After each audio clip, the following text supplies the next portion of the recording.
אנחנו משמשים כמעבדה בתנאי קרב של ארצות הברית. וואו. מעבדה בתנאי קרב. ומעבדה חסכונית בתנאי קרב, שמעניקה לתעשייה הביטחונית האמריקאית מתנה שלא תסולא בפז, ובמקביל משדרגת את תורות הלחימה של חיל האוויר הישראלי. זה לא נשמע לך קצת כמו בשר תותחים? להפך. אני מעדיף להיות מרכז המחקר והפיתוח של התעשייה הביטחונית האמריקאית ושל כוחות הצבא האמריקאי, מאשר נתמך מרכזי של האמריקאים. להיות נתמך זה די משפיל. אבל להיות שותף זוטר של המעצמה בעולם, זה לדעתי דבר מכובד מאוד, ולכן אגב, הם תומכים בנו. הם תומכים בנו גם כי יש את המסד התרבותי, אבל בעיקר ויותר ויותר, כי זה משרת אינטרסים ביטחוניים וכלכליים אמריקאים. זה עבודה.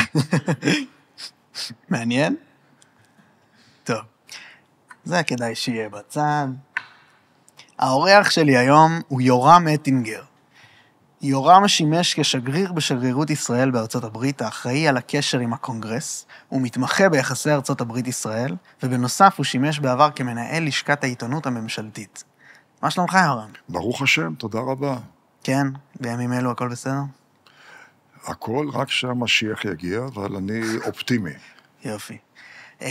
לפני שניכנס למצב היחסים בין ישראל לארצות הברית בימים אלו, אשמח שתעזור לי ולמאזינים קודם להבין מה האינטרס של ארצות הברית בישראל. האינטרס הוא מורכב מאוד. בראש ובראשונה הוא בנוי על מסד ערכי שגילו כ-400 שנים לפני הקמת המדינה, לפני הקמתה של ארצות הברית, לפני כ-400 שנה, שהגיעו המתיישבים הראשונים מבריטניה והולנד למה שנקרא היום ארצות הברית, הם ראו את עצמם כעם הנבחר המודרני, הם ראו את ההפלגה של כחודשיים באוקיינוס האטלנטי כחציית ים סוף המודרני, ההפלגה כוונה להגיע לכנען המודרנית, לישראל החדשה, והדבר הזה התבטא בין היתר בהקמת אתרים בארצות הברית הנושאים עד היום שמות תנכיים. אני מגיע לרעיון מירושלים, לנו יש ירושלים אחת. ארצות הברית יש 18 ירושלים, יש למעלה מ-80 שילה, יש למעלה מ-20 או 30 בית אל, יש רחובות ויש פסגה ויש מדבר מואב ויש הר גלעד ויש פארק לאומי בשם ציון ויש צוקים מאוד מרשימים שהם צוקי האבות אברהם, יצחק ויעקב, ואולי אם נדבר על היום 2024, כל מי שנכנס לאולם מליאת בית הנבחרים האמריקאי בוושינגטון, הוא מיד רואה מול כס היושב ראש פסלו של משה רבנו. כן. זה לא קיים בכנסת, אבל זה קיים בבית הנבחרים בארצות הברית, ושחוצים כביש קטן בין בניין הקפיטול של שני בתי הקונגרס לאולמות בית המשפט העליון, באולמות בית המשפט העליון 6 פסלים וחריטות עץ של משה רבנו ולוחות הברית, ולמעשה זה המסד במיוחד לאור העובדה שהאבות המייסדים האמריקאים שהביאו לעולם את החוקה האמריקאית, זכויות האדם של ארצות הברית, השיטה הפדרלית שקיימת עד היום, הם התבססו במידה רבה, לא רק על פילוסופים בריטים וצרפתים, אלא בעיקר על מורשת משה רבנו, כלומר הם ראו בשיטת הממשל שמשה הנהיג בהשראת יתרו, אביה של אשתו ציפורה, הם ראו בשיטה הזאת אב טיפוס לשיטה שהם רצו להנהיג, כלומר הפרדת רשויות. ויותר מזה, הם גם ראו ברעיון החופש התנ"כי, שמתמצא במושג או במוסד היובל, שפעם ב50 שנה כל העבדים יוצאים לחופשה, ואדמות מוחזרות לבעלי המקוריים, הם ראו ברעיון היובל את עמוד האש של החירות, שהם כה רצו בה להשתחרר מהכבלים של המלך הבריטי, ולכן פעמון החירות האמריקאי הוא למעשה מהווה סמל להשפעת רעיון היובל, משום שעל פעמון החירות חרוט פסוק אחד בלבד, משפט אחד בלבד, וזה פסוק מספר ויקרא, פרק כ"ה פסוק 10, שהוא ליבת רעיון היובל, קראתם דרור לארץ ולכל יושביה.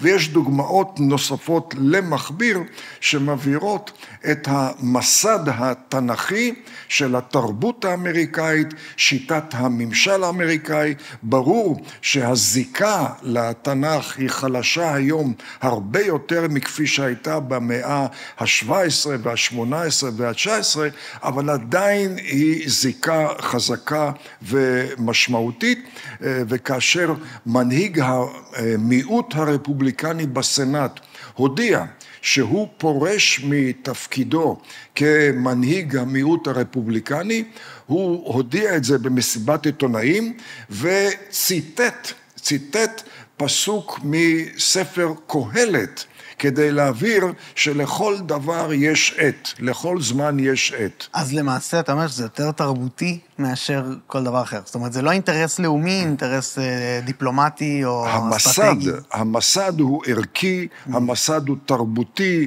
ורוחני ומוסרי.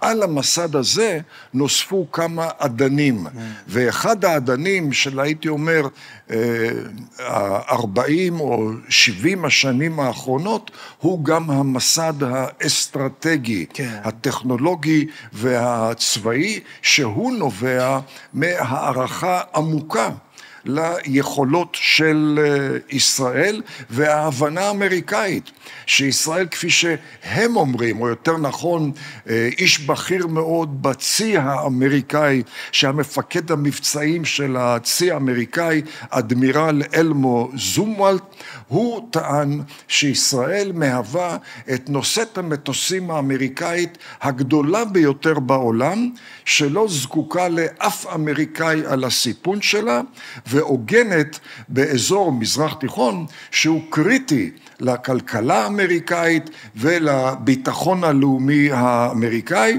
והכרע אחריו גם כן מי שהיה המצביא העליון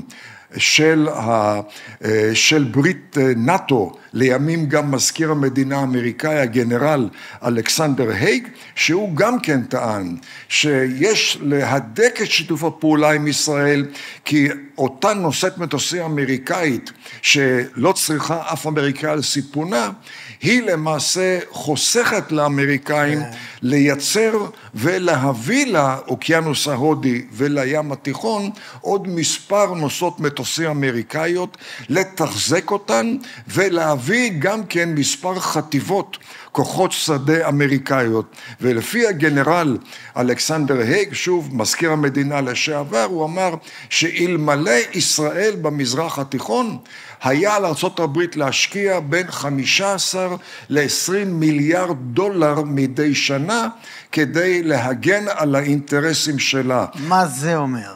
אז רגע, אוקיי, אני ברשותך. יש פה, פתחת שכבות של מה שאתה בעצם מתאר פה, יש לו, ממש אפילו עשית עם היד. אז דבר ראשון, בוא נפריד ביניהם, ואני חשבתי שנלך יותר לעומק של הכיוון האסטרטגי, ובדיוק מה שאמרת עכשיו שמרתק אותי, וזה קו שאני ממש שמח שניגע בו, אולי אבל לפני זה נשאר רגע במה שקראת לו המסד, שזה הרמה התרבותית רוחנית אפילו אמרת. אז אמרת את המשפט שלנו יש ירושלים אחת ולהם יש 80, נכון? יש 18. 18, סליחה, כן. אז מה זה בדיוק אומר, והאם זה שונה ממקומות אחרים תנכיים? לא חסר כאלה בעולם. האם זה... מה זה בדיוק?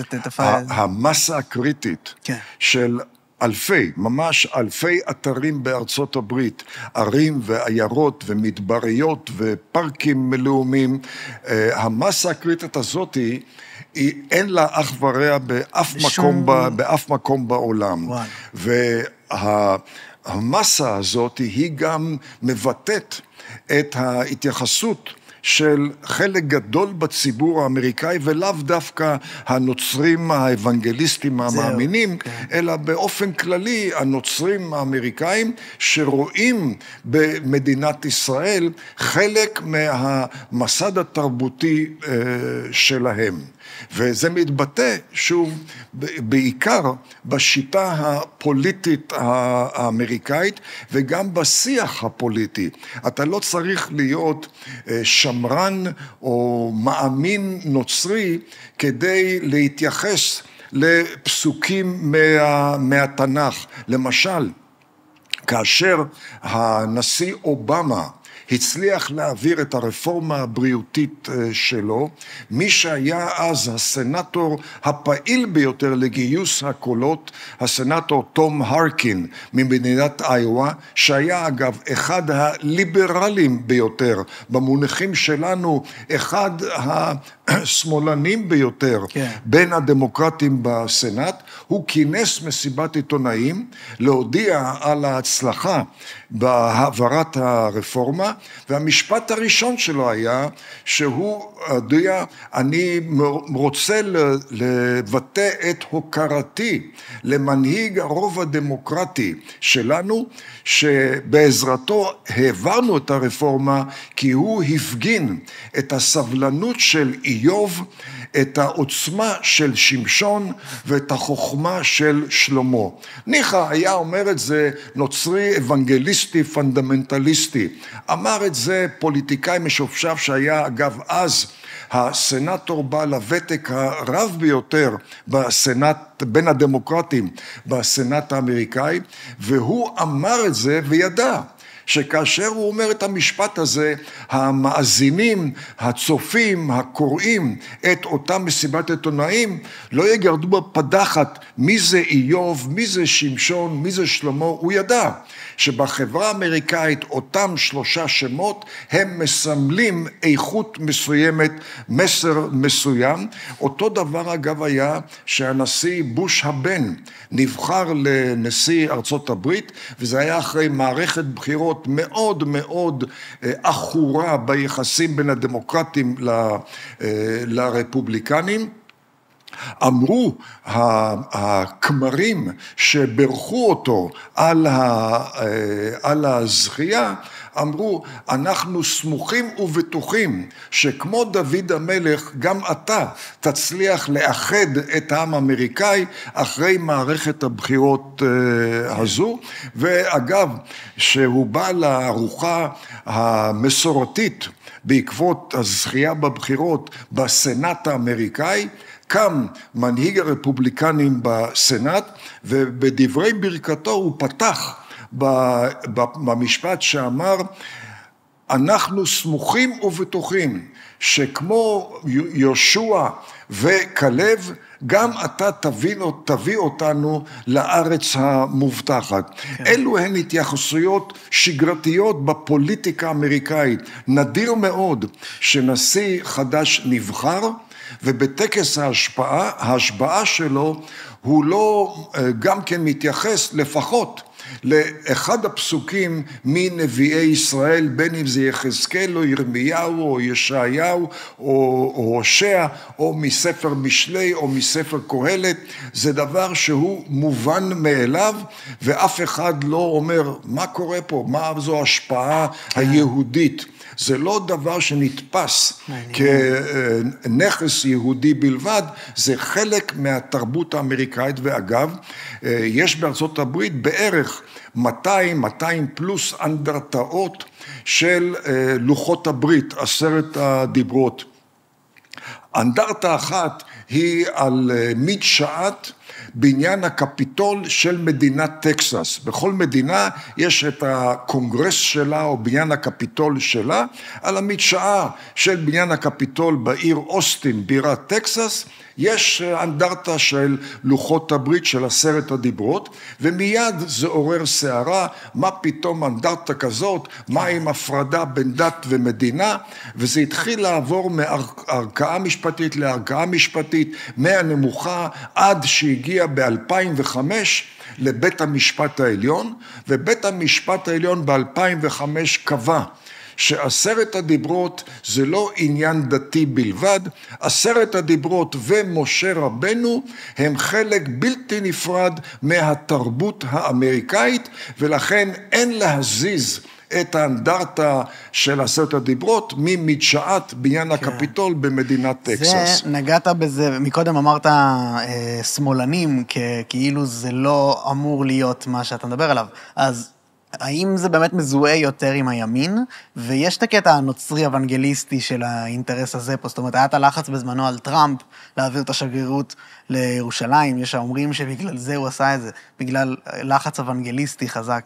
טוב, אין ספק שיותר שמרנים ויותר אוונגליסטים מתייחסים בכבוד, בהערכה, למסד התנ"כי של ארצות הברית. זה שמרנות למעשה, אתה אומר, זה קונסרבטיבי. כן, אין ספק, אבל הנשיא אובמה הוא ודאי שלא שמרן, הוא ודאי שלא אוונגליסט, אולי הוא ב-180 מעלות שונה, והוא גם בשני טקסי ההשבעה שלו שילב פסוקים מהתנ"ך שלנו, וכפי שאמרתי, אותו סנטור שהוביל את הרפורמה הבריאותית של אובמה, הוא בהחלט באגף השמאלי המאוד ליברלי היה של המפלגה הדמוקרטית, והוא מצא לנכון להתייחס לאיוב, לשמשון ולשלמה, שהוא דיבר על הצלחת הרפורמה. ואתה מסביר את כל זה בזה שזה פשוט שגור בתרבות שלהם? בהחלט, זה חלק בלתי נפרד, ושוב, יש להכיר בעובדה, זה לא עוצמתי היום כמו שהיה לפני 400, 300, 200, 100 או 50 שנה, יש תזוזה של האוכלוסייה האמריקאית שמתרחקת יותר ויותר ממורשת האבות המייסדים, אבל שוב, פעמון החירות האמריקאי הוא נכס היסטורי אמריקאי, מיליוני אמריקאים מבקרים בפעמון החירות המקורי בעיר פילדלפיה, במדינת פנסילבניה, או במאות הרפליקות של הפעמון, ושבאים לפעמון הם רואים את הפסוק שחרוט על הפעמון, וזה פסוק מספר ויקרא, ואותו דבר שבאים אנשים לוושינגטון ונכנסים לבניין מאוד מרשים של ספריית הקונגרס, והמדריך או הם עצמם מביאים אותם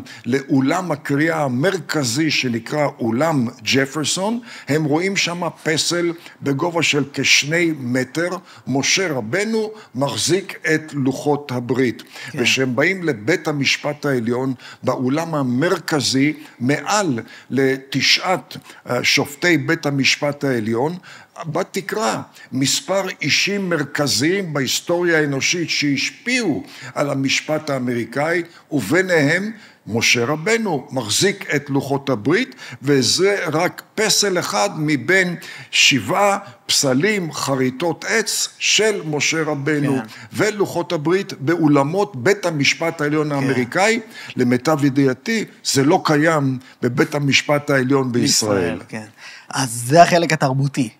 סטינו מתוך החלק האסטרטגיה, השארנו אותו לאחר כך, אז זה מה שאני אשמח שתיכנס ותסביר לי יותר. יש ציטוט של ביידן משנות ה-70, שהוא אומר, ללא ישראל היינו צריכים להמציא ישראל כדי לשמר את האינטרס האמריקאי במזרח התיכון.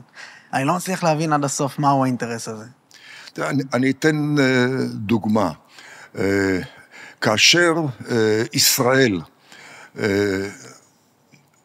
פתחה במלחמת מנע בשנת 1967,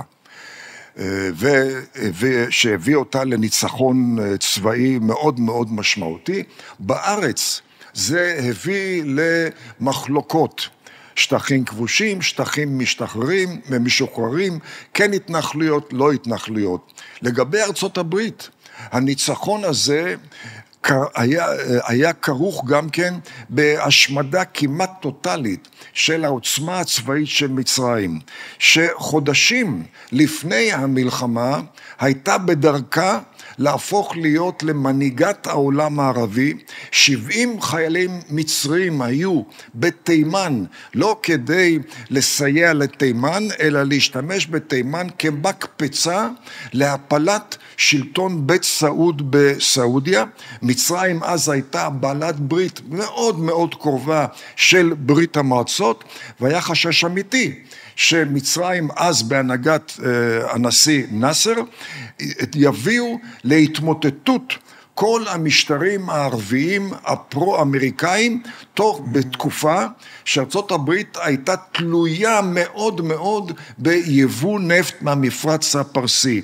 מלחמת ששת הימים הביאה כמעט השמדה של הצבא המצרי, הביא לכך שאותו מהלך של השתלטות מצרים על העולם הערבי הוא הופסק, הוא נקטע.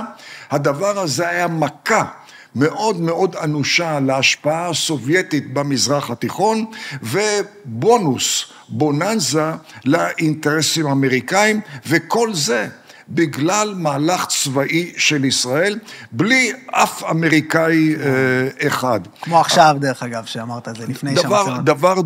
דבר דומה, גם אפשר לגזור מההשפעה הישראלית על התעשייה הביטחונית האמריקאית. התעשייה הביטחונית, אגב, היא מעסיקה כ3.5 מיליון אמריקאים, ועוד מאות אלפים, אם לא מיליון ומעלה, של קבלני המשנה. כן, כאשר... רק ההבהרה, שאני כזה בפשטות, האם מה שאתה אומר זה שבעצם ישראל תפקידה להוריד מעצמות שחושבות להתרחב? זאת אומרת, זה השימור אינטרס בכל הדוגמה הזאת. שימור האינטרס הוא שהעוצמה הצבאית והטכנולוגית של ישראל משמשים גורם מרתיע מאוד מאוד אפקטיבי, שזה גורם מרתיע מול משטרים וארגונים פורעי חוק, שבדרך כלל הם גם אנטי-אמריקאים ופרו-סובייטים בעבר, רוסים היום, פרו-איראן, פרו-סין. וישראל מרתיעה אותם עקב עוצמתה, באופן שחוסך לאמריקאים לשנע לאזור הזה נוסעות מטוסים וחטיבות צבא, שבמצב אחר לא הייתה ברירה אלא להביא אותם לאזור. מדוע? משמלבד העובדה שבאזור הזה יש בערך 48% ממאגרי הנפט העולמיים, שזה משפיע על הכלכלה האמריקאית באופן מיידי. מלבד כל זה, מדובר על אזור שהוא מוקד טרור עולמי אנטי-אמריקאי. כלומר, כאשר יש טרור של האייתולות באיראן, טרור של דאעש, זה לא טרור שהוא משפיע רק על המזרח התיכון, זה טרור בעל זרועות ארוכות שמגיעות היום, 2024, כבר למולדת האמריקאית, עם השפעה מיידית על ביטחון פנים אמריקאים. וכאשר אתה מרתיע את אותם גופי טרור, אתה תורם לביטחון הפנים האמריקאי, אבל אתה גם תורם לכלכלה האמריקאית. איך זה מתבטא? מניסיון אישי שלי, אני ביקרתי במפעל שמייצר את ה-F-35 ו-F-16 מטוסי הקרב האמריקאים במדינת טקסס, ואחד המנהלים הראה לי את המפעל, ובין היתר קבוצה של 4-5 אנשים, שהם מסתבר אנשי חיל האוויר הישראלי, שלדברי אותו מנהל, הם נמצאים שם 24/7, והתפקיד שלהם הוא להעביר כל יום, אבל ממש כל יום, לקחים של חיל האוויר הישראלי, לגבי המבצעיות של המטוסים, לגבי התחזוקה, לגבי התיקונים, והלקחים האלה מיושמים מיושמים כשדרוגים לדור הבא של ה-F-35 וה-F-16, ולדברי אותו מנהל, ב-F-16 בלבד, למעלה מ-600 שדרוגים. נתן לי דוגמה, תא הטייס, בערך 50% היום בנוי על סמך הלקחים הישראלים.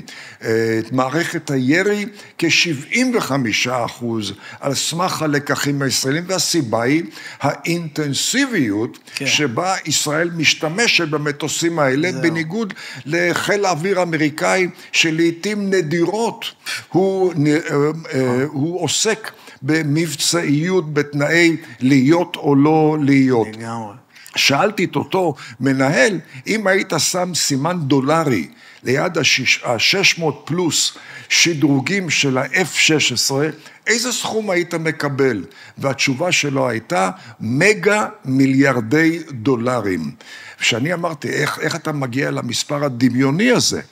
והתשובה שלו הייתה, כל מי שמבין במחקר ופיתוח, שדרוגים של מטוסי קרב, ויודע שהלקחים הישראלים חוסכים למפעל בין 10 ל-20 שנות מחקר ופיתוח, יודע שרק פה מדובר על מגה מיליארדי דולרים, אבל השדרוגים האלה גם מביאים לשיפור התחרותיות בשוק הבינלאומי, מה שמגדיל את הייצוא, שזה מביא לעוד מיליארדי דולרים. עכשיו, דבר דומה, גם הוא נחלת חיל האוויר האמריקאי, משום שטייסי חיל האוויר האמריקאים, לעתים נדירות מתנסים בטיסות מבצעיות, בטיסות של להיות או לא להיות, לעומת טייסי הקרב בישראל שמתנסים בזה כמעט יום-יום. זה לא נשמע לך קצת כמו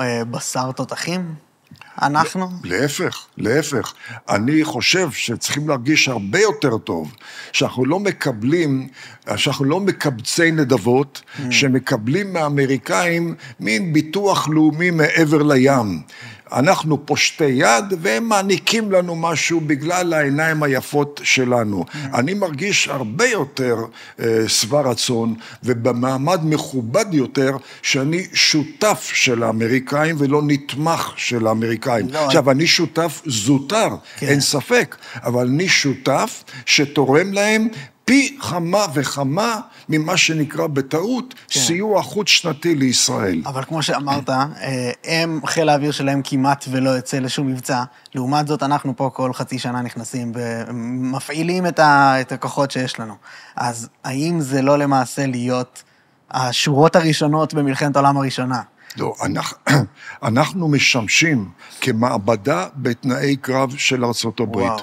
מעבדה בתנאי קרב. ומעבדה חסכונית בתנאי קרב, שמעניקה לתעשייה הביטחונית האמריקאית מתנה שלא תסולא בפז, ובמקביל משדרגת את תורות הלחימה של חיל האוויר הישראלי. עכשיו, זה לא שפעם בחצי שנה חיל האוויר מתנסה, כל יום, גם אם זה מוגדר כטיסת אימונים, זו טיסת אימונים שעקב המותניים הצרות של ישראל, ברגע שמטוס קרב ישראלי ממריא, הוא נמצא בטווח רדאר וטילים של אויב פוטנציאלי. ולכן טייס ישראלי, הן בטיסות אימונים והן במבצעיות, חייב לטוס כאילו הוא בסכנה של להיות או לא להיות. וכפי שהסבירו לי טייסי קרב אמריקאים, שהזמן האפקטיבי ביותר שלהם בשירות בחיל האוויר האמריקאי, הוא תמרון משותף עם חיל האוויר הישראלי. ושאלתי למה, הרי החומרה שאנחנו טסים בה היא חומרה אמריקאית, ה-IQ של הטייס הישראלי לא עולה על ה-IQ של הטייס האמריקאי, למה אתם חושבים שזה הזמן הכי אפקטיבי עבורם? והתשובה הייתה, אנחנו לעתים נדירות יודעים מה זה לטוס תחושה של להיות או לא להיות. הישראלי עושה את זה יום-יום. מי שמטיס מטוס בלהיות או לא להיות, הוא חייב להטיס את המטוס בתעוזה רבה יותר, ביצירתיות רבה יותר, ורק כשאנחנו משתתפים בתמרון משותף עם חיל האוויר הישראלי, אנחנו מבינים עד כמה המטוסים שלנו, F-15, 16, 35, הם באמת טובים, כי הישראלים מביאים אותם לביצועים שאנחנו לא חלמנו אף פעם עליהם, ואגב, זה לא רק חיל האוויר, זה גם יחידות הלוחמה בשטח בנוי, זה גם יחידות הטנקים, לא סתם קצינים בכירים בצבא האמריקאי מבקרים את ישראל בתדירות גבוהה מאוד. הם באים לפה כדי ללמוד מניסיון הקרב הישראלי. עכשיו, אתה יכול לומר שזה דבר גרוע מאוד ולא מעודד אותנו להיות המעבדה בתנאי קרב, אבל שוב אני אומר, אני מעדיף להיות מרכז המחקר והפיתוח של התעשייה הביטחונית האמריקאית ושל כוחות הצבא האמריקאי, מאשר נתמך מרכזי של האמריקאים. להיות נתמך זה די משפיל. אבל להיות שותף זוטר של המעצמה בעולם, זה לדעתי דבר מכובד מאוד, ולכן אגב, הם תומכים בנו. הם תומכים בנו גם כי יש את המסד התרבותי, אבל בעיקר ויותר ויותר, כי זה משרת אינטרסים ביטחוניים וכלכליים אמריקאים. אם אני אבל אבא של חייל שנהרג, אב שכול, ואני שומע את מה שאתה אומר, אני חושב שזה יכול לגרום לי להרגיש עוד יותר מנוצל. זאת אומרת, מעבדה בתנאי, איך? מעבדה בתנאי קרב. בתנאי קרב. זה נשמע כאילו אין עבדות בדבר כזה, אבל יש המון עבדות. אז מה המחיר של להיות הדבר הזה? זה לא מחיר, מה הבונוס של זה? הבונוס הוא שחיילי צה"ל מצוידים בנשק המתוחכם ביותר בעולם היום, שמסופק לנו על ידי ארצות הברית. אלמלא הנשק הזה, היו הרבה יותר עבדות, אם בכלל היינו יכולים לעמוד מול המתקפות עלינו. אבל השאלה, האם אנחנו מקבלים את זה שוב כנתמך, או אנחנו מקבלים את זה כדי שנשתמש בזה לשפר את היכולות האמריקאיות. אני אתן דוגמה. אני פגשתי לא אחד ולא שניים מקצינים בכירים בכוחות מיוחדים אמריקאים שסיפרו לי שבדרכם לשירות של שנה בעבר באפגניסטן ובהווה בעיראק, הם גם כן עברו עם הגדודים שלהם בישראל. ועברו שבועיים של אימונים בנגב על ידי מומחים ישראלים לעמידה בפני מכוניות תופת ומתאבדים ומטעני צד. ואמרו לי בצורה פשוטה, חלק גדול מהאשראי לכך שחזרנו לארצות הברית בלי עבדה אחת, הייתה השהות שלנו בנגב והניסיון שקיבלנו מהמומחים שלכם. אמר לי מי שהיה מפקד המרינס לשעבר, הגנרל צ'אק קרולק, שהוא גם בין היתר מומחה לתורות לחימה בצבא האמריקאי, שבבסיס פורט לבנוורת, שזה כאילו המקה של האינטלקטואלית של הצבא האמריקאי במדינת קנזס, הוא אמר לי בצורה ברורה, אנחנו מגבשים תורות לחימה בפורט לבנוורת, על יסוד הניסיון הישראלי, ואפילו הוא סיפר לי, הוא לחם במלחמת המפרץ הראשונה בשנת 1991, ואיך הוא התכונן למלחמה הזאת נגד הטנקים הסובייטים בשירות סדאם חוסיין העיראקי, על ידי כך שהוא למד איך ישראל נלחמה בטנקים סובייטים בשירות המצרים במדבר סיני. אז יש לי פלונטר בראש, מוסרי אולי, אני אפילו לא יודע איך לקרוא לו, אבל ההקשר של, אני חושב שבשאלתי מקודם לא החלתי על המציאות את האמת של המלחמה פה ממילא. זאת אומרת, ממילא יש פה מלחמות, אז עדיף לעשות אותם עם נשק וסיוע אמריקאי, זה בעצם הטענה. אבל יש את כל האנשים היום, השמרנים או הימנים בישראל, יש המון קולות של היפרדות כלשהי מהתמיכה האמריקאית, שהתמיכה עצמה מחלישה אותנו בהקשר הלאומי שלנו והחוזק הלאומי. עצם זה שאנחנו תלויים באמריקה. יש הבדל בין שיתוף פעולה, אני קורא לזה, יותר מאשר תמיכה, לבין, למשל, הענות ללחצים. הנוחיות המדינית, הנוחיות הדיפלומטית, אומרת, למה להסתבך עם האמריקאים? יש 3.8 מיליארד דולר השקעה שנתית בישראל, מה מסכן את זה בגלל איזה לחץ אמריקאי בנוגע לעתיד יהודה ושומרון, או בנוגע למלחמה בחמאס? הרי ארצות הברית היום, או יותר נכון מחלקת המדינה, שזה מוסד בפני עצמו, מחלקת המדינה האמריקאית לא מאמינה באופציה צבאית.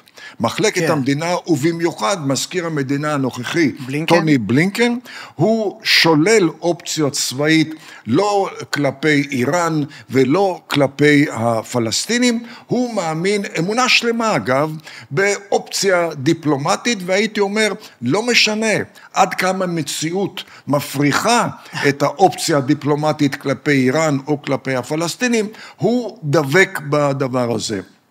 ולכן הוא לוחץ על ישראל מאז 8 לאוקטובר, לא לרוץ לאופציה צבאית מול חמאס, אלא למצות אופציה דיפלומטית. מאז שפרצה המלחמה, הוא לוחץ על ישראל להוריד הילוך, ואפילו לעבור לנוטרל או לחנייה מוחלטת, ובמקביל הוא לוחץ על ישראל להקים מדינה פלסטינית ביהודה ושומרון ועזה.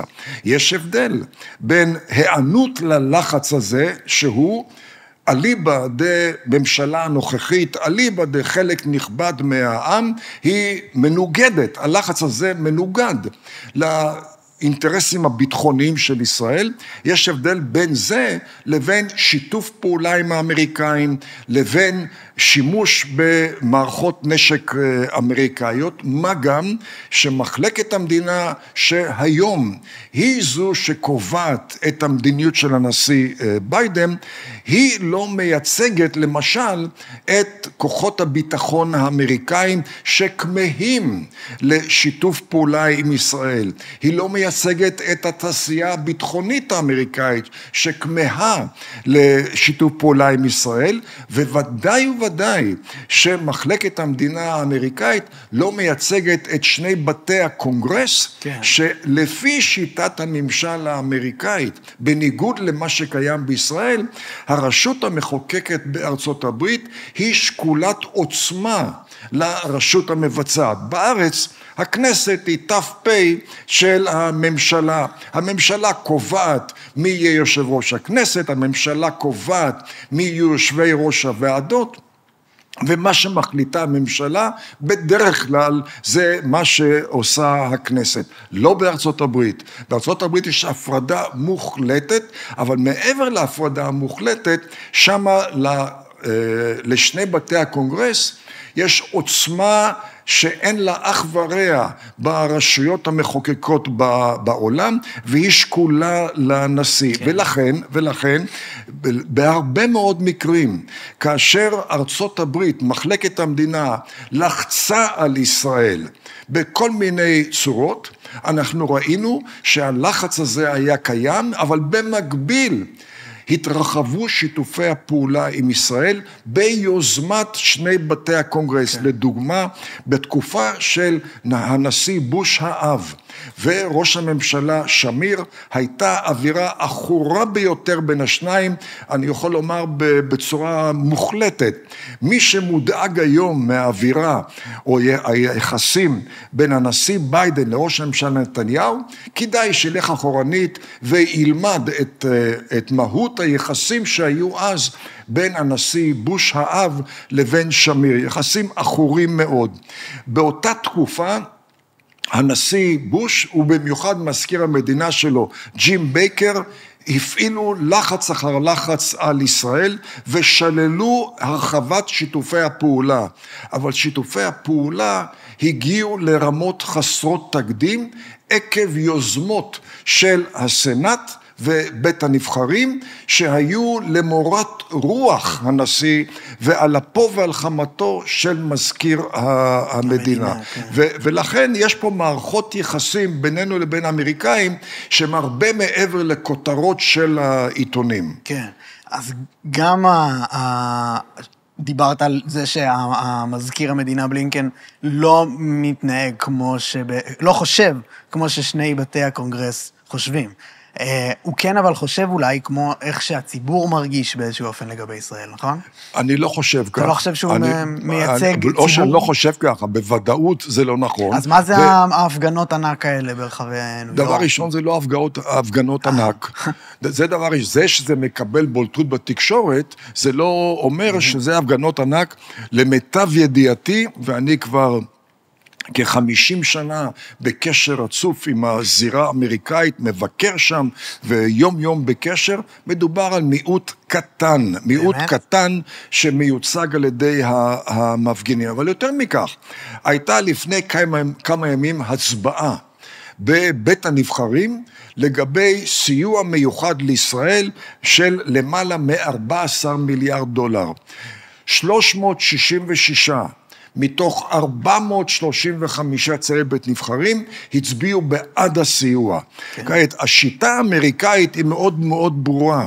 צירי בית נבחרים, 435, הם מייצגים 435 אזורי בחירה, והם מחויבים בראש ובראשונה לבוחרים מאזור הבחירה שלהם, יותר מאשר לנשיא, יותר מאשר לבוס המפלגתי. כלומר, כאשר ציר בית נבחרים מעיז להצביע או לפעול בניגוד לרצון הבוחרים שלו, הם פשוט יבעטו בו בפעם הבאה, ושם זה כל שנתיים בחירות לבית הנבחרים. כלומר, כאשר 366 מתוך 435 הצביעו בעד הסיוע, הם ידעו שזה מבטא את רצון הבוחרים שלהם.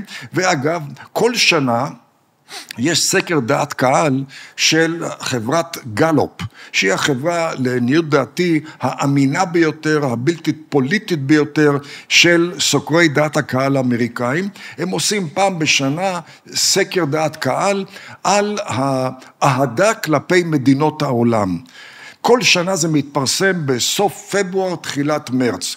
סקר 2024 שפורסם בחודש מרץ האחרון, מראה על 58% אהדה לישראל, לעומת 18% לרשות הפלסטינית. עכשיו, דבר ראשון, זה רוב מוחלט של הבוחרים. דבר שני שאסור להתעלם, זה כרסום. כרסום מדאיג מ-68% אהדה לפני שנה.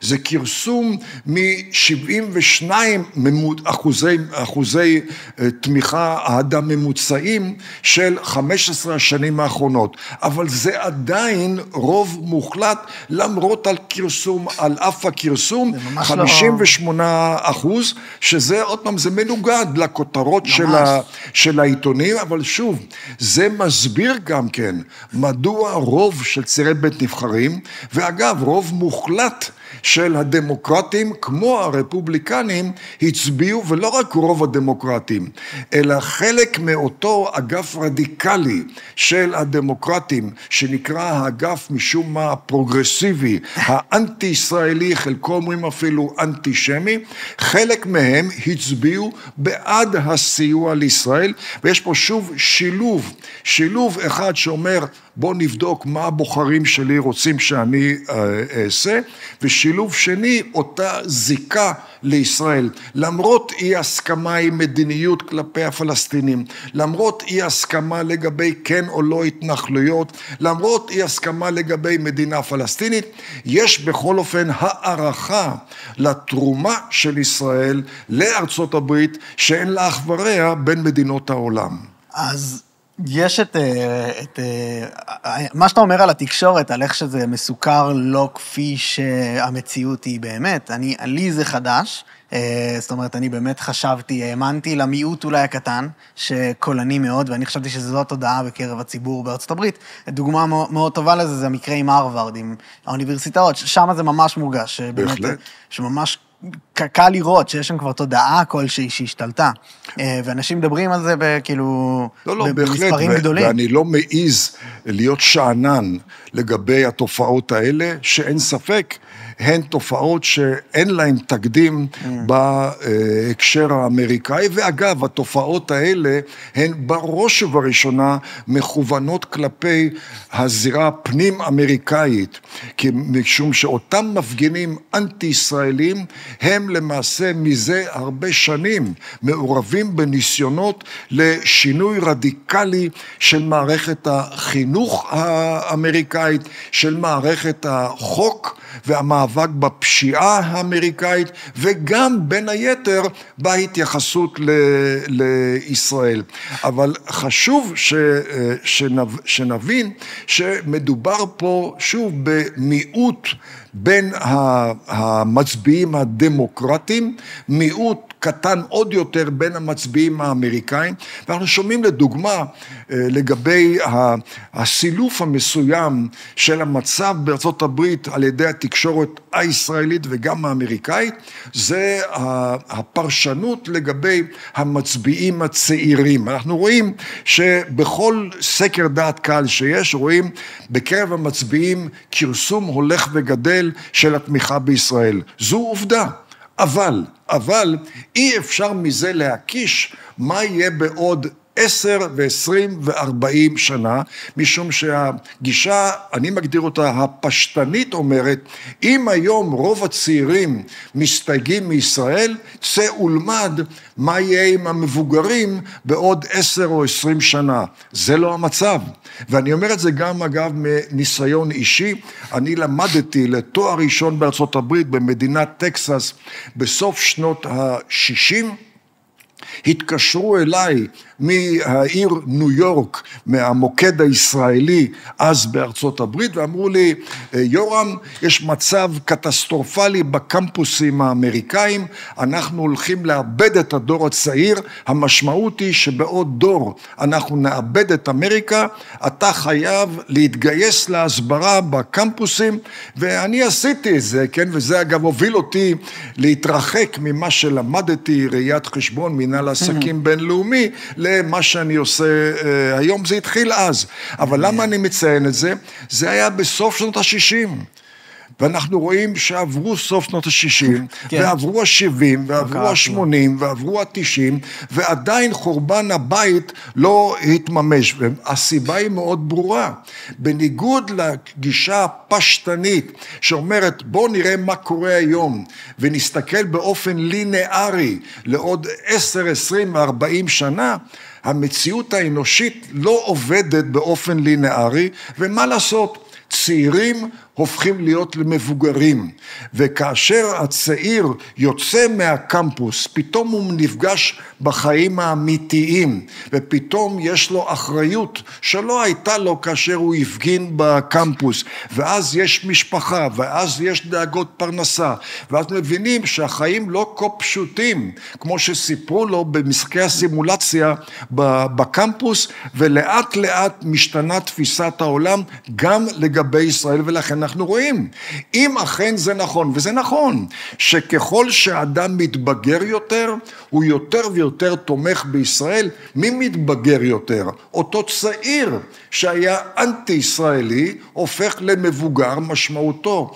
הוא צובר ניסיון, והניסיון הזה בין היתר גם משפיע על התייחסותו למאבק של אותה מדינה יהודית, שמסתבר היא לא הסמל של המנצלים מול המנוצלים הפלסטינים, היא לא גוליית, אלא אולי בעצם היא דוד בעל שירים שטובה עשה הקדוש ברוך הוא, שהעניק שירים לדוד הזה, אבל הנקודה המרכזית היא שאסור להיבהל מאותם סקרי דעת קהל, כמו שגם אסור להיכנס לשעננות, עקב ההבנה שזה לא מבשר את חורבן הבית.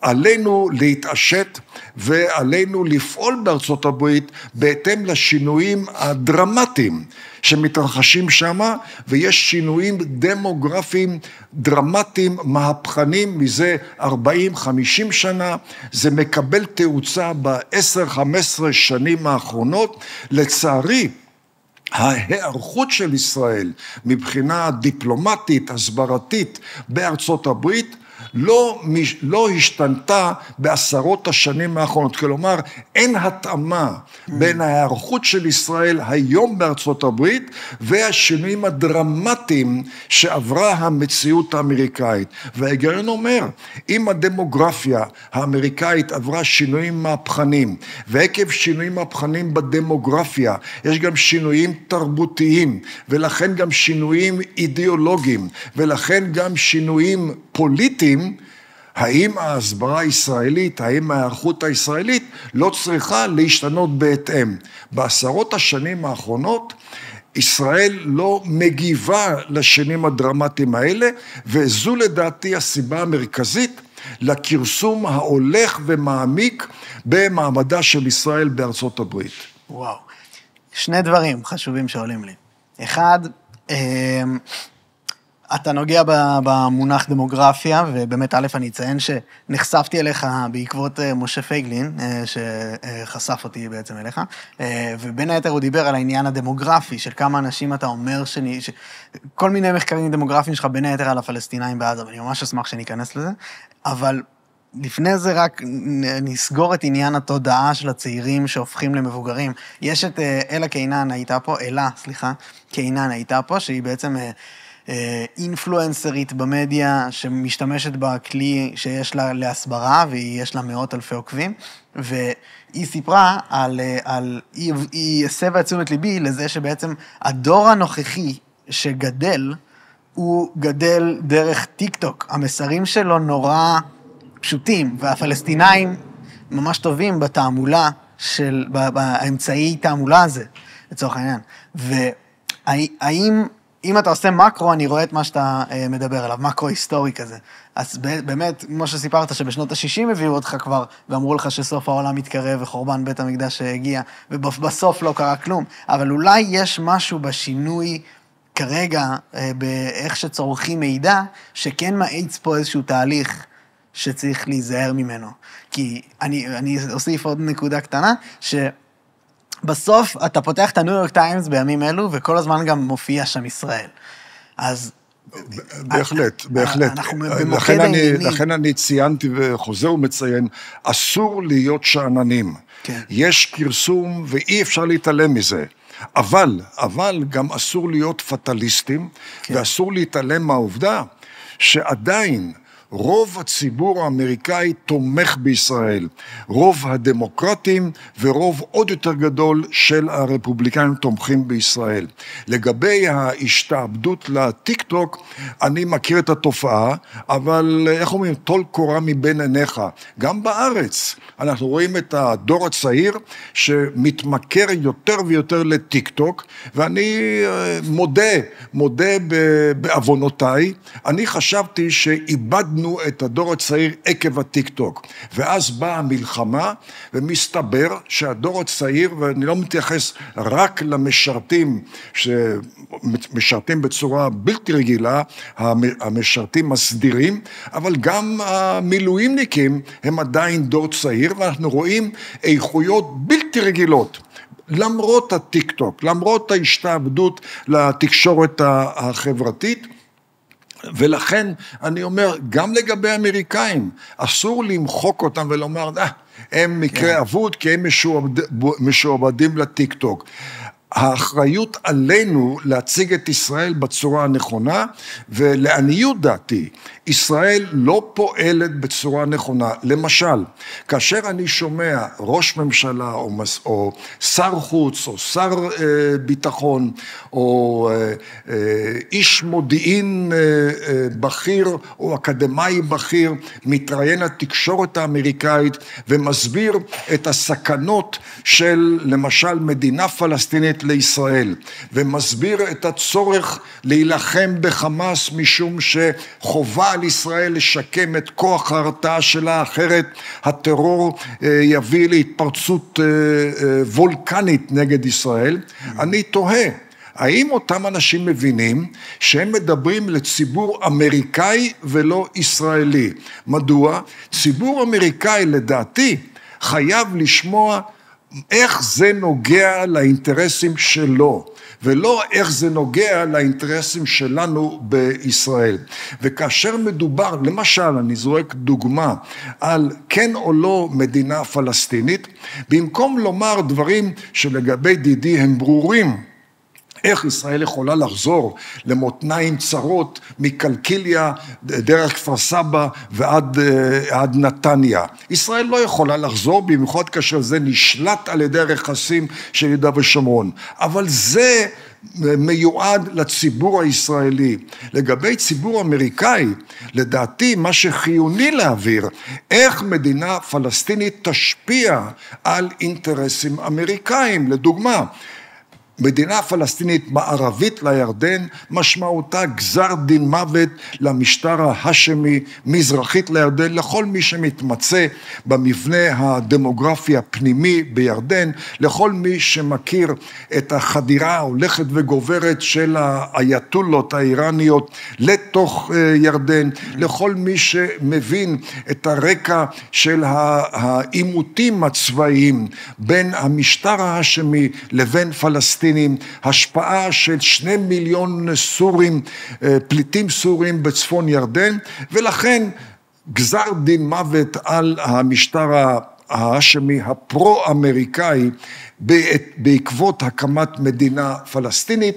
המשמעות היא הפיכת ירדן לזירת טרור של ארגוני טרור שהם סמוכים על שולחן איראן, או על שולחן דאעש, או על שולחן האחים המוסלמים, או סתם ארגוני טרור פלסטינים, משהו לא זהה אבל דמוי, לוב, סוריה, עיראק, תימן, הזירה הגועשת הזאת לא נשארת רק לתחום ירדן, היא גולשת דרומה לחצי האי ערב, כלומר לא רק שהמשטר ההשמי הפרו-אמריקאי פס מן העולם, אלא זה עלול לסחוב איתו גם כן את כל המשטרים הפרו-אמריקאים מפיקי הנפט בחצי האי ערב.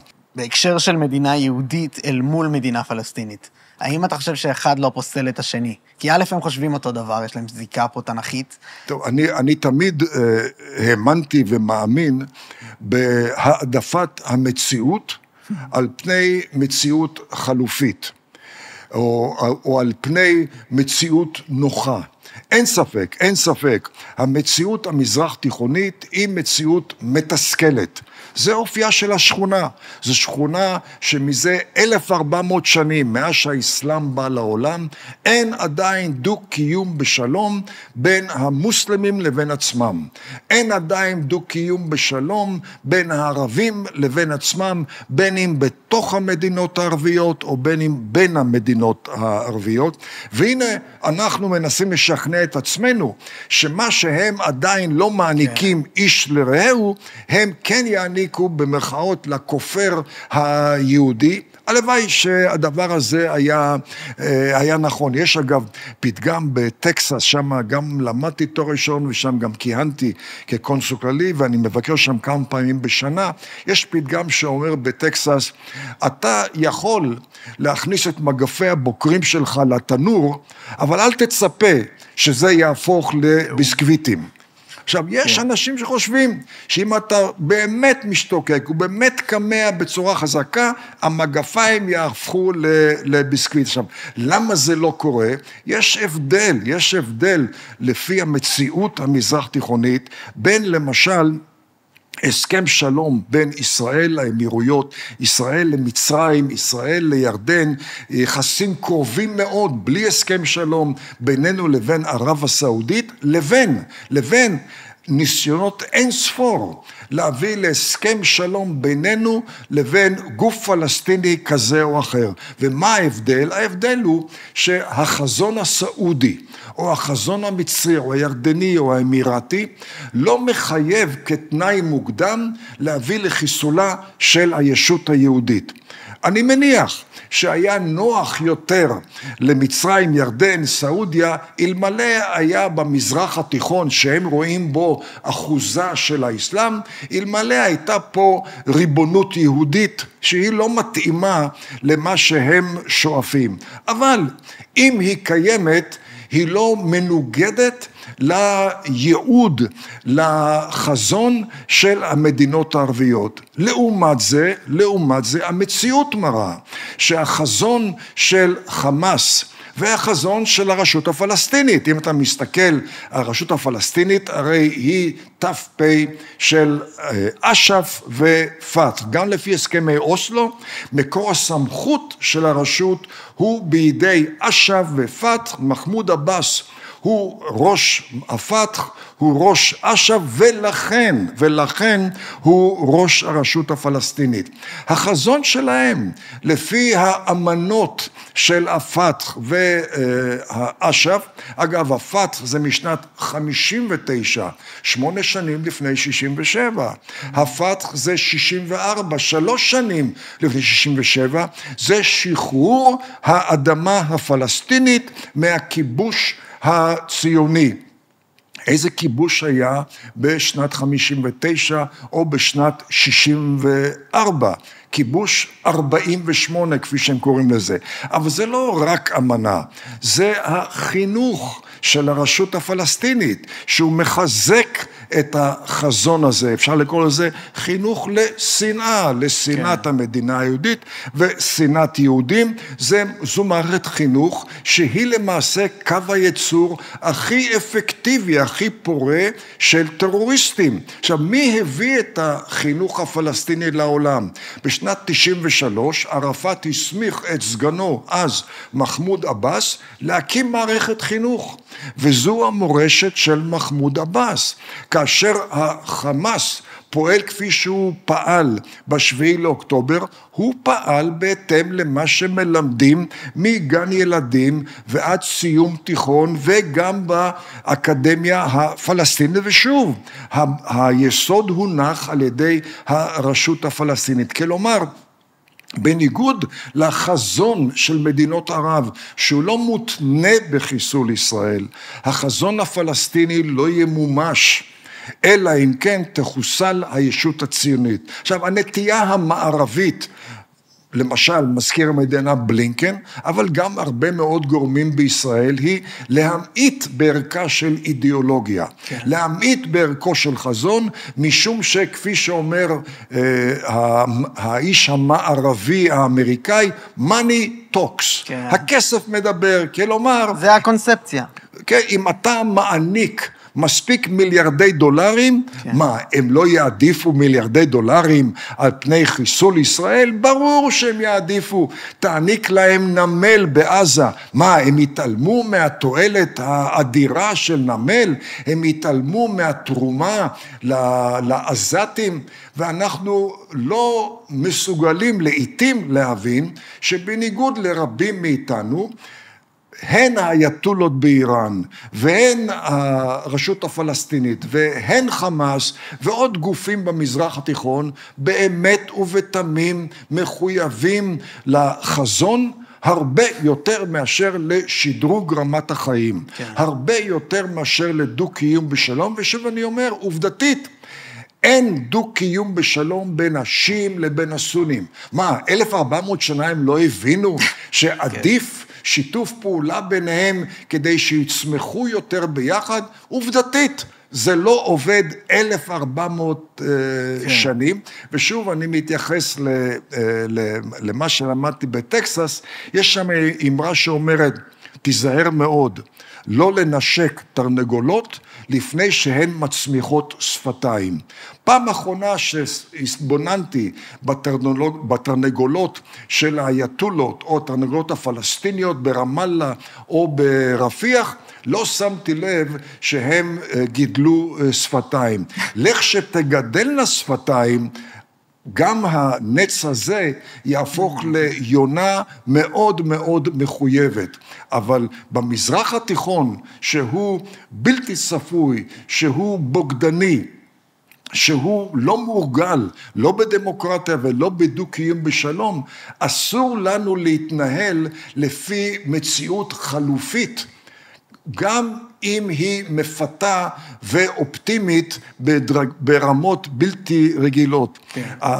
יש להיזהר מאוד מהיסחפות אחרי תובנות מקובלות. תובנה מקובלת בדרך כלל היא תובנה שנוח להתאפס אליה, משום שרוב האנשים, מסיבות מאוד ברורות, הם לא מתעמקים ברזי הסכסוך הערבי-ישראלי, ברזי הסוגיה הפלסטינית, ברזי יחסי ארצות הברית ישראל. רוב האנשים, ובצדק, הם מתמקדים במשפחה, בקריירה, בחופשה, בהבטחה שלילדים יהיה יותר טוב, וקצת זמן, אם בכלל, מקדישים גם כן ללמוד את הסוגיה הפלסטינית.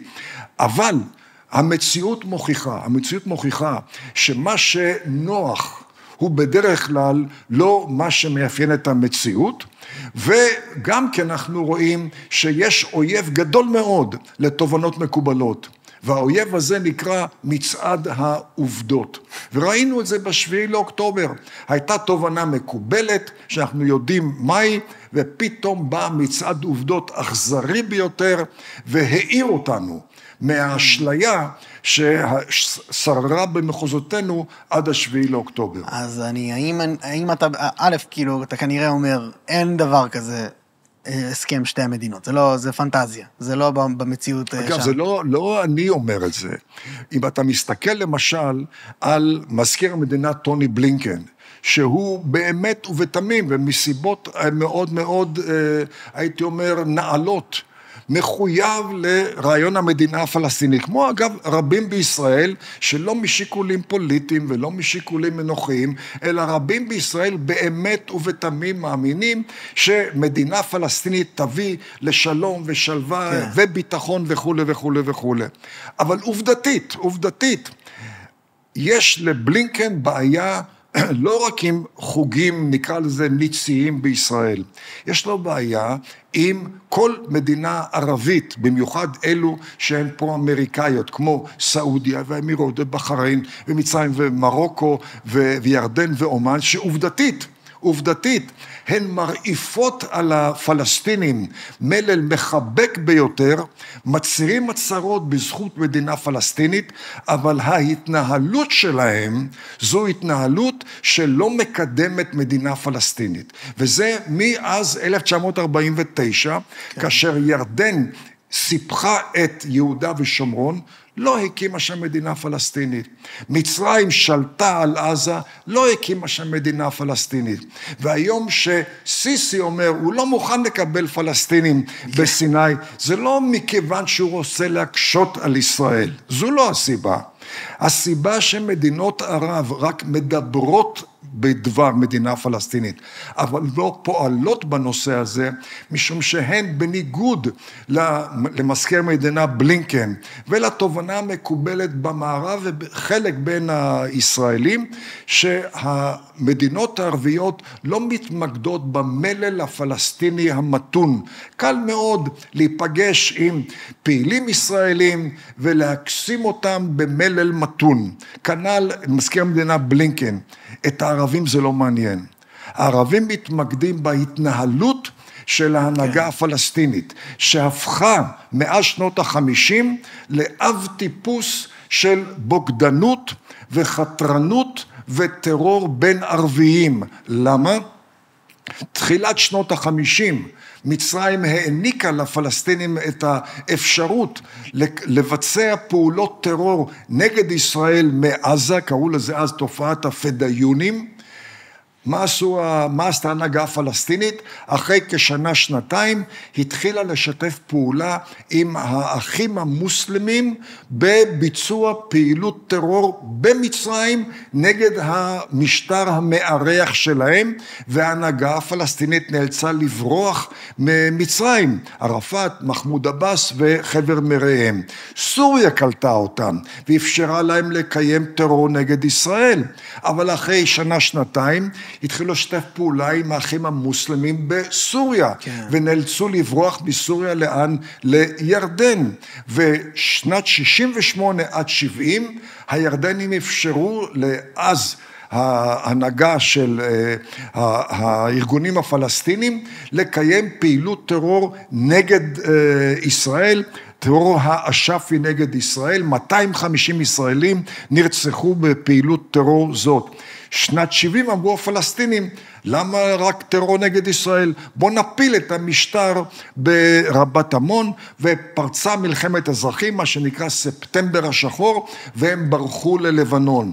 בלבנון הם ערכו פרעות למעשה בדרום לבנון, ואז אמרו, למה רק דרום לבנון? בוא נשתלט על ביירות, מה שהביא לסדרת מלחמות אזרחים בלבנון, עד שהם גורשו בשנת 82 מלבנון, ואז באה הבגידה הגדולה בשנת 90, סדאם חוסיין פלש לכווית, שהייתה אז המארחת הנדיבה ביותר של הפלסטינים, קלטה 400,000 פלסטינים, אפשרה להם להמריא ברמת ההכנסה שלהם, אבל כאשר סדאם חוסיין פלש, הפלסטינים מכווית סייעו לו להביא חורבן על כווית. ולכן, כאשר השייח סבאח חזר לשליטה בכווית בגלל המעורבות האמריקאית, הדבר הראשון שהוא עשה, גירוש כמעט כל 400,000 הפלסטינים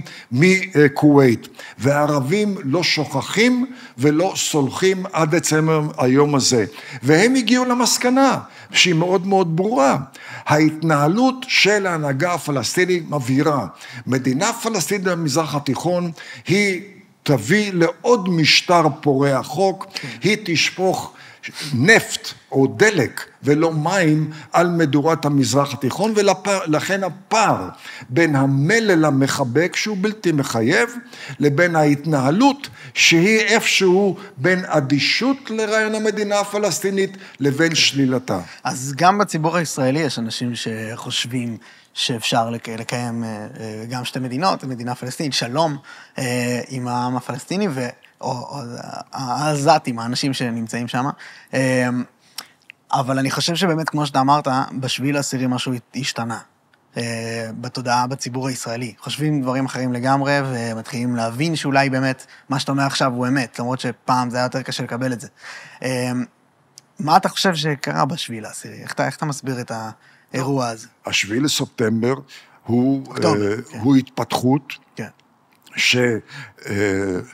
ששברה לחלוטין, רוצצה את התפיסות המקובלות לגבי חמאס, הן בתחום הביטחוני, הצבאי, והן בתחום המדיני, והן בתחום הכלכלי. כלומר, כל תפיסה שהוחדרה לציבור על ידי הדרג המדיני והדרג הביטחוני וגם הדרג התקשורתי והאקדמי, כל גישה כזאת הוכחה כחסרת יסוד. ולטענתי, לעניות דעתי, זו דוגמה אחת מני רבות של תופעות של התובנות המקובלות שמתנפצות על סלעי המזרח התיכון. השאלה היא, כמה זמן אותה התפכחות תחזיק מעמד? משום שיש פה נטייה אנושית טבעית, במיוחד בחברות מערביות, שלא מוכנה לקבל את העובדה שיש בעיות שאין להן פתרון. לא מוכנה לקבל את העובדה שהמזרח התיכון הוא לא כמו אמריקה הצפונית או מערב אירופה או אזורים אחרים באירופה. המציאות אבל מוכיחה שניסיון אחר ניסיון של בריטניה עוד לפני הקמת המדינה, של ארצות הברית מאז הקמת המדינה, לייצא למזרח התיכון ערכים מערביים, כמו דמוקרטיה, כמו זכויות אדם, כמו דו-קיום בשלום, כמו עמידה בהסכמים, הציפייה הזאת אין לה שום אחיזה במציאות, ולכן עובדתית, כל הנוסחאות, או נוסחאות השלום שהוצגו לנו על ידי מחלקת המדינה, כולן, לא רובן, אלא כולן, התנפצו על צוקי המזרח התיכון. ואגב, הסיבה המרכזית היא שהנוסחאות לשלום שהוצגו ומוצגות היום על ידי מחלקת המדינה האמריקאית, כמו גם על ידי משרדי החוץ של מערב אירופה, הן מתמקדות בסוגיה הפלסטינית, מתוך האשליה שהסוגיה הפלסטינית היא גורם מפתח בתזזיתיות, בוולקניות של המזרח התיכון, והיא גם כן בבת עין של המנהיגים הערבים. אלה הן הערכות שאין להן שום קשר למציאות, אבל נשמעות הגיוניות מאוד. עובדתית, הסכמי השלום שלנו עם מצרים וירדן והסכמי אברהם, הם כולם הסכמים שלא מתמקדים בסוגיה הפלסטינית, ולכן הגיעו לכלל הסכם שלום. וכל מי שהיום דוחף את ישראל להחזיר את הסוגיה הפלסטינית לליבת תהליך השלום עם הערבים, הוא במו ידיו מציב מכשול שאי אפשר יהיה לעבור אותו. מדוע? משום שמי שמתמקד בסוגיה הפלסטינית מעניק להנהגה הפלסטינית כוח וטו על תהליך השלום. זה היה הווטו שהכשיל את כל הנוסחאות הכנות, אין לי ספק, המונחות על ידי ערכים מאוד מאוד נעלים של מחלקת המדינה. אבל זה עדיין, זה הקונספציה, זה מה שהיה בעצם תודעתית. מה עם בפועל המחדל הצבאי? איך אתה מסביר אותו? אם אנחנו המעבדה של ארצות הברית פה לחקר אין ספק מלחמה. שזה לא רק שזה היה מחדל עם 4 סימני קריאה, אלא זה מחדל שאיים לרסק כליל את כוח ההרתעה של ישראל. עכשיו, כוח ההרתעה הוא תמיד חשוב, אבל במזרח התיכון, שבו המשטרים הם זמניים, כי אף משטר ערבי לא עולה על ידי פתק בחירות. משטרים ערביים עולים בכוח הזרוע, ויום אחד הם מודחים. איך? בכוח הזרוע.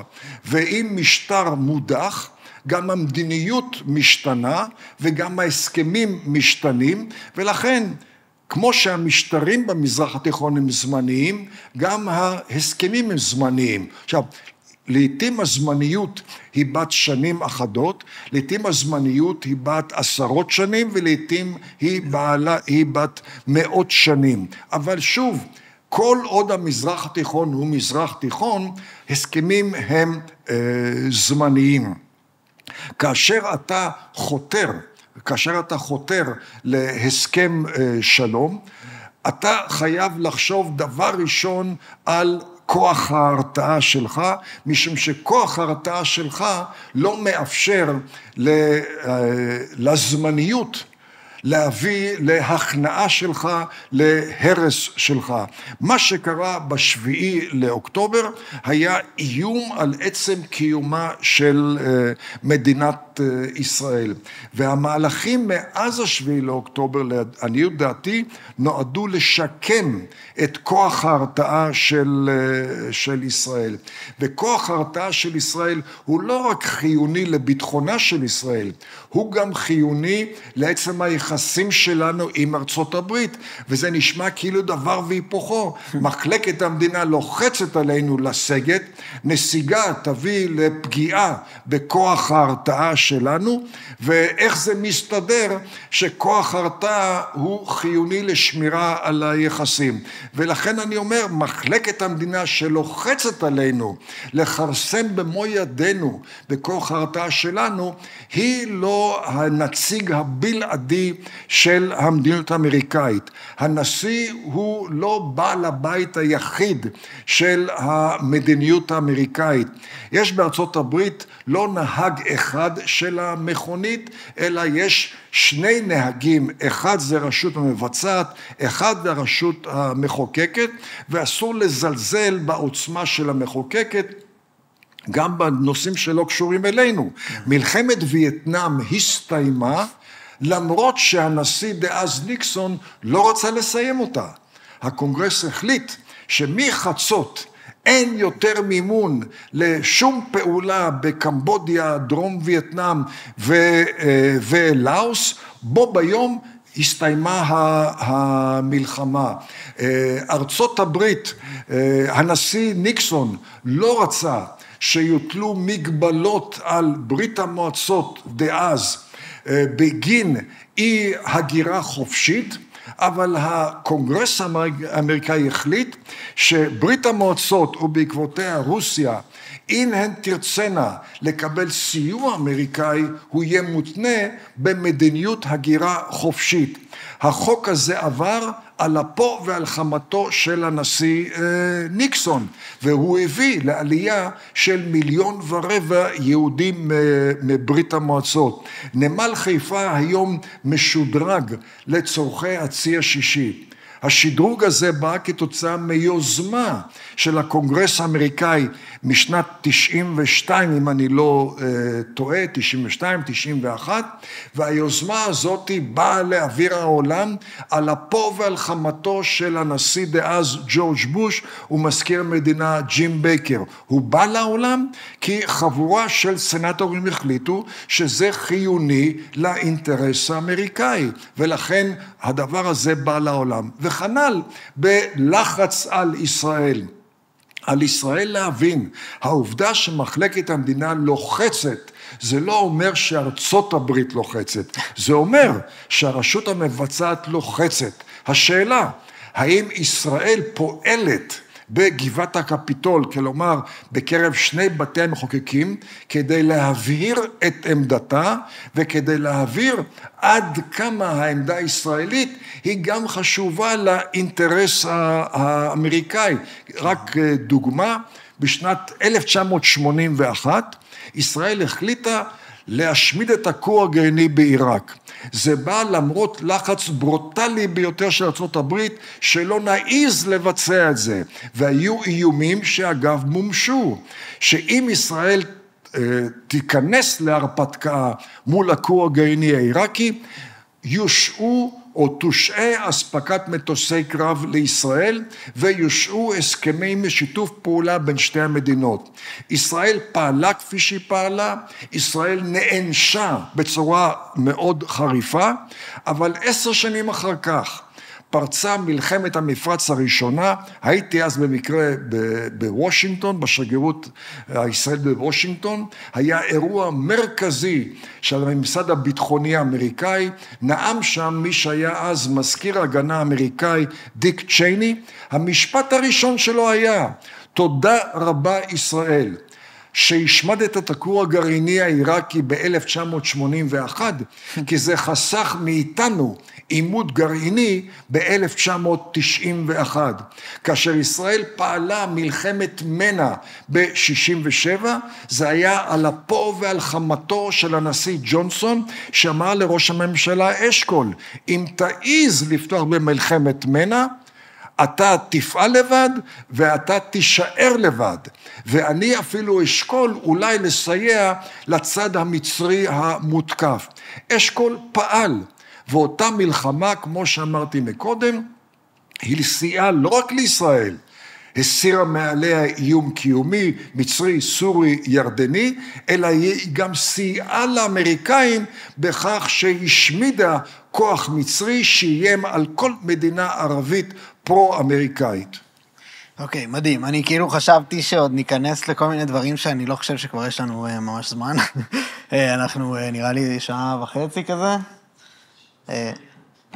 אז אוקיי, אז בוא נלך, כאילו, אני לא יודע אם, תגיד לי מה אתה חושב, כי אני רציתי שנדבר על הדמויות ביידן וטראמפ, על המערכת יחסים שלנו איתם, אבל גם, כאילו, מי הם וכמה הם טובים לנו, לא טובים לנו כאלה, אבל גם, היה לי מעניין לשמוע, סטינו מה7 ל-10 והמחדל הצבאי עצמו, שפשוט מעניין אותי אם אתה חושב מה הפרשנות שלך בפועל, למה לא היה כוח צבאי?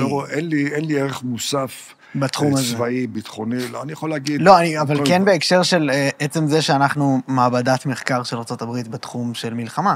אז זאת אומרת, איך לא היה את כל הציוד עצמו? המלחמה מאז שנכנסנו למלחמה אחרי איזה 2-3 שבועות שהכנו, הפכה להיות למעבדה בתנאי קרב עבור האמריקאים שהם פוקדים אותנו במספרים חסרי תקדים. נדבר על קצונה בחירה צבאית, מהמוקד במפרץ הפרסי וגם מארצות הברית עצמה שבאים לפה כדי להפיק תועלת מהלקחים שלנו. זה קורה, זה קיים. מה זאת אומרת זה קיים? מאז שפרצה המלחמה, פוקדים את ישראל אנשי צבא אמריקאים בהיקפים חסרי תקדים.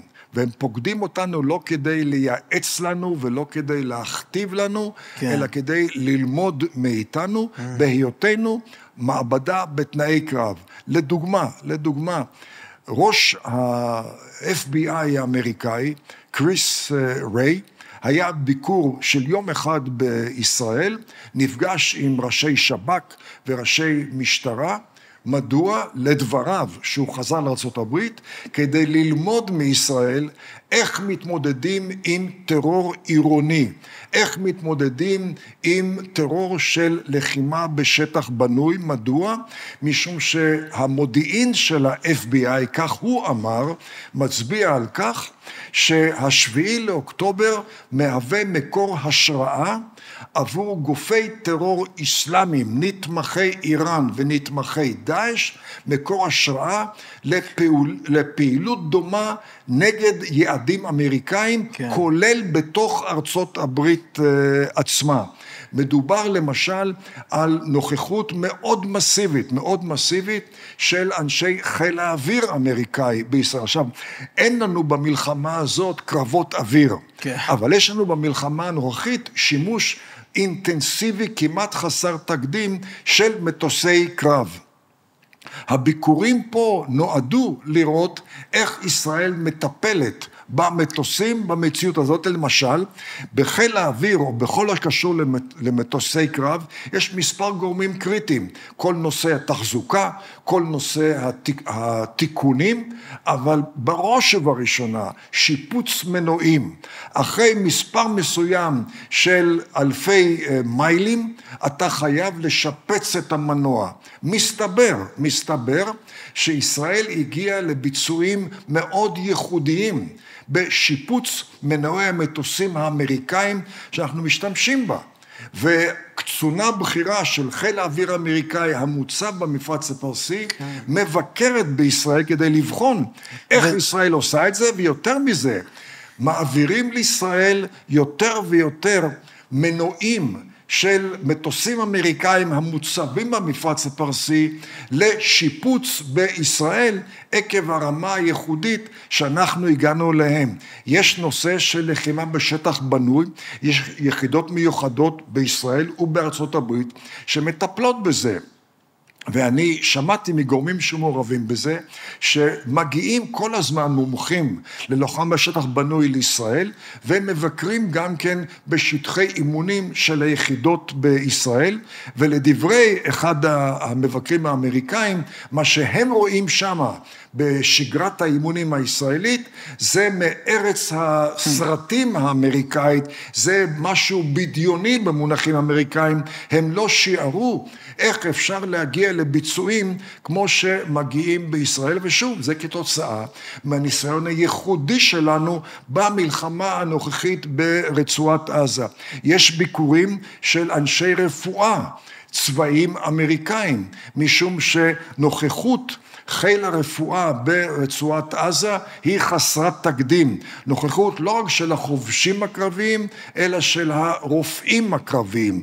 וגיבוש שיטות ריפוי ושיטות שמירה על חיי הפצועים שלא היו מקודם. יש גם כן תפקוד של רופאים צבאיים ברמת הפלוגות שלא הייתה מקודם. לפי מה שאני שומע, מדובר על אחוזים מאוד מאוד נמוכים שלא היו כמותם באף מלחמה בעולם, של פצועים שמגיעים לטיפול בבית החולים ולא מתים בדרך. זה חלק מהשיפור המתמיד. האמריקאים באים לפה כי הם מבינים שגם בנוכחותם במפרץ הפרסי וגם בעתיד הקרוב בארצות הברית עצמה, הם אולי יזדקקו לאותן שיטות, ולכן שוב, אנחנו מתפקדים פה כמרכז מחקר ופיתוח, כמעמדה בתנאי קרב, שמעניקה לאמריקאים תרומה שאף מדינה בעולם לא מעניקה להם. איזה פייגלין שנגענו בו, וגם נגענו בו בהתייחסות לנושא של הדמוגרפיה הפלסטינית, שזה מעניין, ואני לא יודע אם נגיע לזה, וכנראה שלא היום, אז אולי נצטרך לעשות את זה שוב. אני אשמח. אני אשמח גם כן. אז הוא אמר לי פה, שלמעשה נתנו את המפתחות לאמריקאים, ומסתובבים היום גנרלים אמריקאים בקריה, ונותנים פקודות, וכל בעצם פעולה מבצעית שקורית בישראל, היא קורית על ידי החלטה אמריקאית. ואתה בעצם אומר שזה לא תלות, אלא זו שותפות.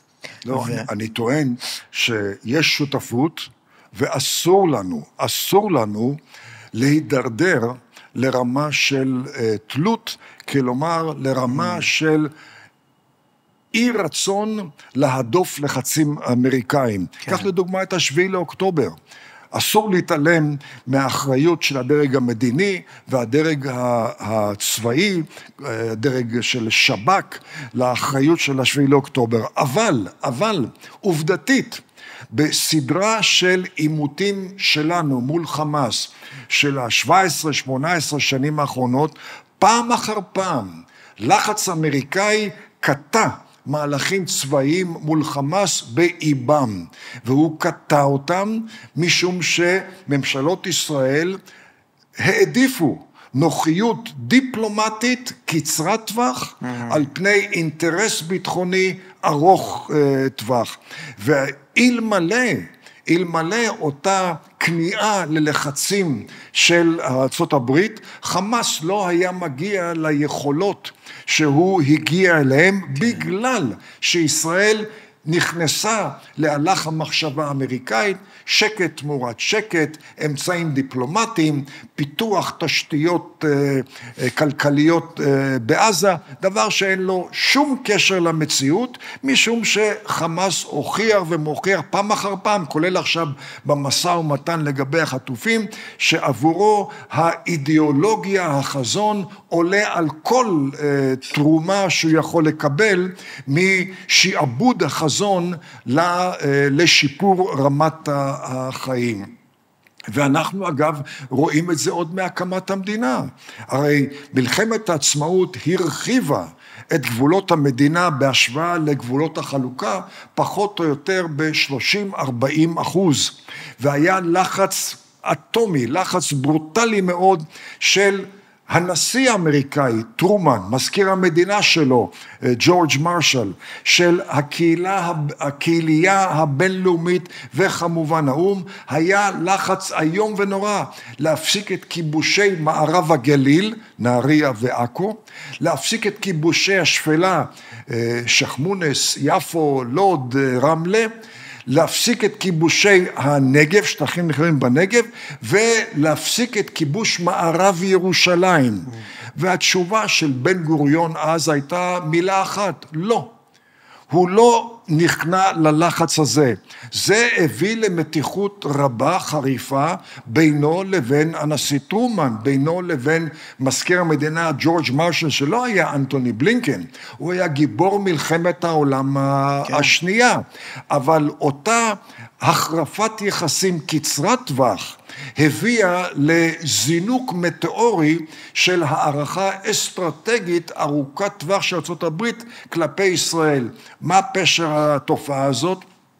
האמריקאי לא טיפש. האמריקאי רוצה ביום סגריר לצידו בעלת ברית שהיא לא עלה נידף ברוח.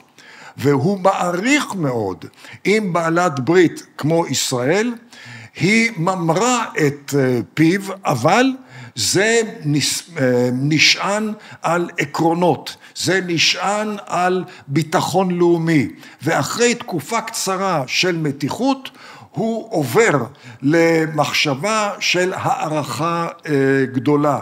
אני זוכר בשנים שהייתי בשגרירות האמריקאית, היחסים האחורים בין הנשיא בוש לבין ראש הממשלה שמיר, ושמעתי בקונגרס האמריקאי תלונות אין ספור על ראש הממשלה שמיר ועקשנותו וקשיחותו וניציותו. אבל אני לא אשכח פגישה אחת בינו לבין מנהיגי הדמוקרטים והרפובליקנים בסנאט. הייתה פגישה של שעה, חוסר הסכמה מוחלט, אבל ברוח טובה.